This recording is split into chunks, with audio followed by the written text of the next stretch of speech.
let's talk about funding first, because really it was funding that made us make the decision to go to Gamescom, right? So we But let's talk about the funding, but let's start at the beginning of it. So we've done CMF a couple of times. The first was 15 grand, right? right. That was conceptualization.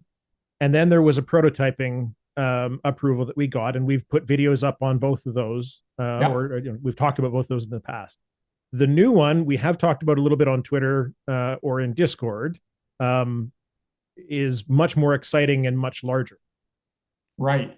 So as you mentioned, we got prototype funding. I guess it was back in the spring now for about maybe it's February or so from the winter intake. We got $250,000 from the Canada Media Fund to produce a prototype of Sovereign Syndicate.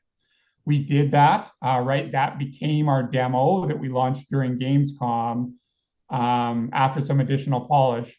But we use that prototype, right? One of the requirements of applying for the next level of funding from Canada Media Fund, which is called production, is that obviously you complete the prior streams that you were a part of. So, right, you've completed your conceptualization, so you get access to prototyping. If you complete prototyping, you get access to production. So you take your playable prototype, you submit it as part of your application. And so we submitted for that back in the spring. It generally takes them 2 or 3 months to go through all the various applications and make a decision. And right, they decided to go with our project. So they provided us the production funding that we were asking for, right, in the amount of $840,000 Canadian, which is a huge studio changing amount of money that really provides us a lot of degree of certainty and comfort that we're going to be able to spend the time we need to focus on this game and release a product that we can be proud of. Yeah. When you sent me the text, I could tell how excited you were. And I agree completely. I mean, that puts this project at slightly over $1 million worth of funding. Yeah. And when I was taking a look at some of the CMF stuff, wasn't it there was only 8 or so that were picked for production funding in that particular intake. Yeah. And that's across Canada. So, Yeah. It gives you an idea, at least from the government perspective, of how strong they feel about this product and the team that's behind it, because it's not, I mean, it's they want to know about your commercialization and all of those things, but there's a huge amount that is based on the team, the diversity of the team, the skill level and experience of the team, and of course, the success that they've had in the previous iterations of the streams with CMF as well, right?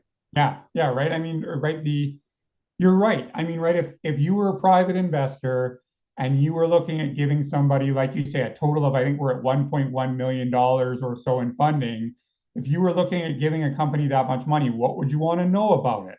Right? Mm-hmm. What prior work would you want to see? What degree of right budgets and write-up and all that sort of stuff would you want to see before you made that funding decision? And so we were obviously successful, and we were successful, I think, in a large part because of all the work we've done to date, right? How well the prototype is being received, how polished that is as a product, how much work we've done on things like marketing and the Steam page and the number of wish lists that we've been able to accumulate, and the press coverage and media coverage that we've gotten on the game. And then, yeah, of course, right, we've also grown the team significantly over that time, hired a lot of really experienced people, and we just keep doing the next thing. So we're just going to keep doing that. I don't know. I just know it was exciting. It's one of those things that gives you the confidence that you can get to the finish line. And then at the same time, when you take a look at a team of any reasonable size, $1 million, you can spend it really quickly, right? Yeah. 10 or 15 developers, it doesn't take long at normal sort of salary ranges, not counting any kind of licensing costs or asset costs or marketing costs or any of that kind of stuff, right? You can chew through those budgets really quickly. So I know that you have had some conversations with and thoughts about publishers, and I assume that that's still on the docket. So is that where you're going from here then? Is that now we've got kind of this core funding, we can do the base product, but we want to also do all of these other things. So Yes. partners, come on in. Yeah. So right, you're absolutely right. Right, this isn't our ticket to go buy ourselves sports cars and go, right, be really frivolous with the money, right? We still have to be very judicious about, scope of our project and controlling feature creep and managing the salaries that we're paying to our developers. And right, CMF does have some rules and restrictions on some of those things. Obviously, they want to be careful with what they're investing in and what the money gets used for. Right, they have to approve our budgets, and we have to submit very detailed line item budgets and cash flow projections and write everything else of showing exactly how we intend to use the money. And they hold us accountable for that, and they audit us and all that stuff.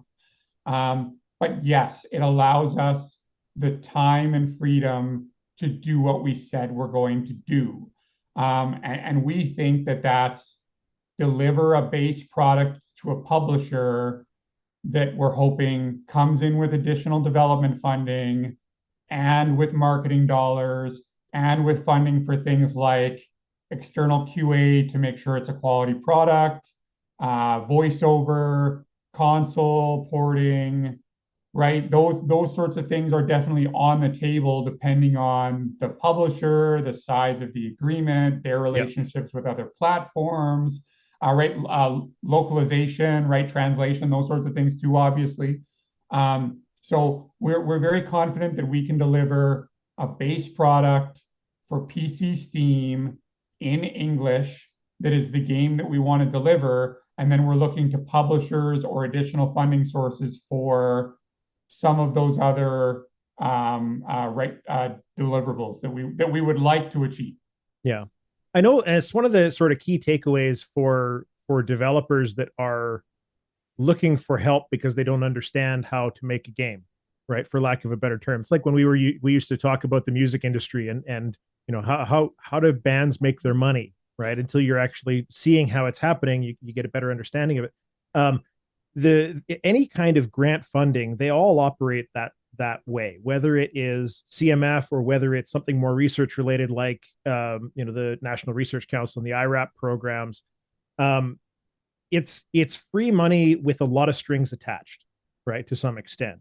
In the case of the CMF, right, this is one that is a repayable situation. It's not that they're just handing you money and saying off you go, do whatever you want, but it is safe money where if things didn't go well, the game comes out, people don't like it, it doesn't sell well, they're not going to come and take your house. Right. That's one of the big key things. But they always have that kind of documentation heavy angle to them. And that's what I say, one of the sort of key takeaways for developers that are looking for grant funding is to make sure that you have some kind of strength or somebody around you who has strength in documentation and tracking, because you're going to need to keep those budgets. You're going to need to make those projections, figure out how long it's going to take to do things, how many resources you're going to need. Those are what the funding people are going to ask for. And actually that's true for publishers too, right? They're going to give you money. They're going to want proof of what you did, how long it took, what it cost. All of that stuff is just a part of the business process. Yeah, totally. Right. Like, just like you say, Canada Media Fund takes a 15% stake in our project for 7 years after release. So Steam takes 30%, CMF takes 15%. So we lose 45% of our revenue right off the top. Now, of course, we get Steam's distribution and marketing algorithms and all that sort of stuff on the Steam store in exchange for that 30%, and they do all the tax remittances and everything else behind the scenes. Canada Media Fund obviously gave us $1.1 million to fund the game. So it's not unreasonable for them to expect that amount of money, but just to say that the getting those services doesn't come for free.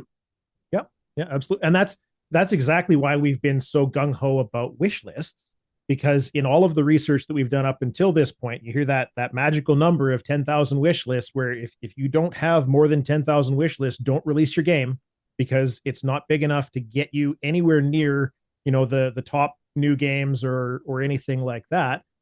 That's why we've been focusing on so much early information, getting the demo out there ahead of time, right? I mean, if you're Electronic Arts, yeah, sure, you can put out a beta 3 weeks before release, a beta, and you get a lot of eyeballs on it. But if you're an unknown studio, you have to build up that kind of attention span from people that don't know who you are or what you're making. So, we've got a demo out more than a year before the game is going to be something that people can buy, because they need to have some concept of what it is. There needs to be some buzz around it, because otherwise it'll just get buried on Steam when we release it.